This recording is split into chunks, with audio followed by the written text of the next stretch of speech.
इलेक्शनसाठी EVM machine न वापरता निवडणुका हे बॅलेट पेपरवरती घ्यावे यासाठी आतापर्यंत खूप असे आंदोलनं होऊन गेले। त्यामध्येच लोकशाही वाचवण्यासाठी आपण ही ईव्हीएम मशीन वापरू शकतो आणि आता सध्या इलेक्शन कमिशनवरती आमचा भरोसा राहिला नाही। तुम्ही ताबडतोब हे कॅन्सल करून जुनी पद्धती वापरावी याविषयी आंदोलन चालू आहेत। बघून घ्या एक वेळेस नेमका प्रकार काय आहे। बस्ती उठा के गाड़ियों में भर के ले जाएंगे एनकाउंटर करने। और क्या ज़्यादा डर लग रहा है, बहुत ज़्यादा। देखो मेरी डर शक्ल कांप रहा हूँ मैं ऐसे। अमित शाह साहब उल्टा लटका देंगे, वो बिहार में ऐलान कर चुके हैं। उल्टा लटका देंगे हमें, वो लटका दें, गोली मरवा दें। यही पुलिस से इलेक्शन कमीशन को डरवाया जा रहा है अमित शाह साहब द्वारा। इसी पुलिस से हमें डराया जा रहा है, याद रखी होंगी।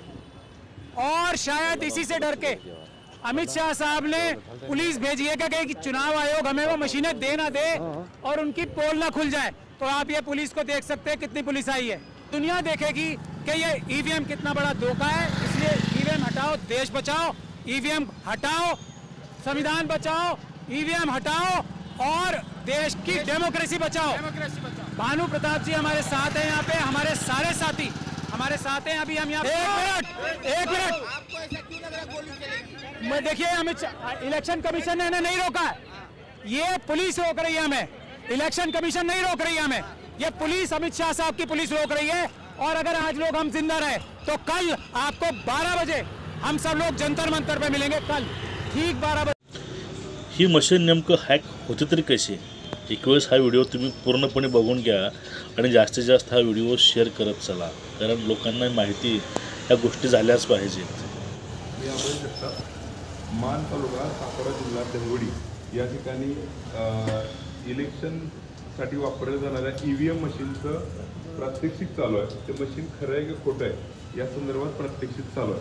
ते मशीन आता आम्ही चेक करतोय। तर आता मी इथे येतो आणि 1 2 3 4 नंबरच्या या उमेदवाराला मी मतदान करतो।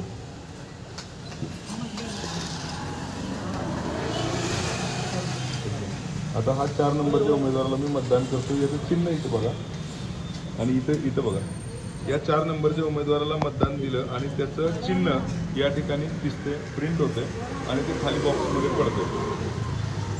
आता मी याविषयी थोडीशी माहिती देतो।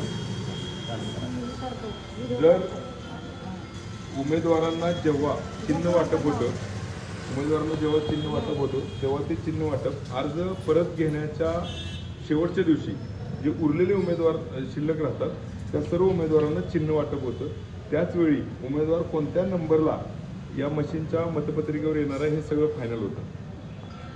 त्याच्यानंतर समजा 1 नंबरला काँग्रेसचा उमेदवार येणार आहे, 2 नंबरला भाजपचा उमेदवार येणार असेल तर पूर्वीच्या ह्याच्याप्रमाणे मशीन जर ओरिजिनल असेल तर मशीननं फक्त नंबर वाईजच सेव्ह केलं पाहिजे। 1 नंबरच्या उमेदवाराला किती मतं मिळाली, 2 नंबरच्या उमेदवाराला किती मतं मिळाली, कारण या मशीनला हे माहीत नसतं की भाजपचा उमेदवार किती नंबरला आहे आणि काँग्रेसचा किती नंबरला आहे।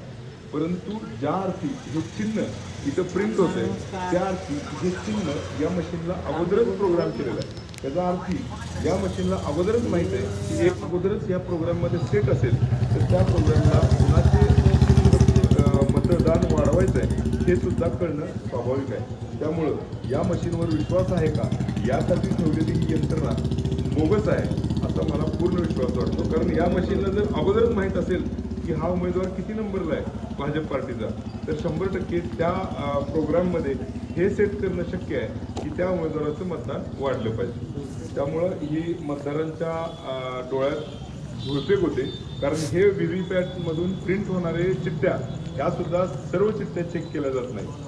त्यामुळं ही सगळी मतदारांच्या डोळ्यात असणारी धुळफेक आहे असा मला पूर्णपणे विश्वास वाटतो।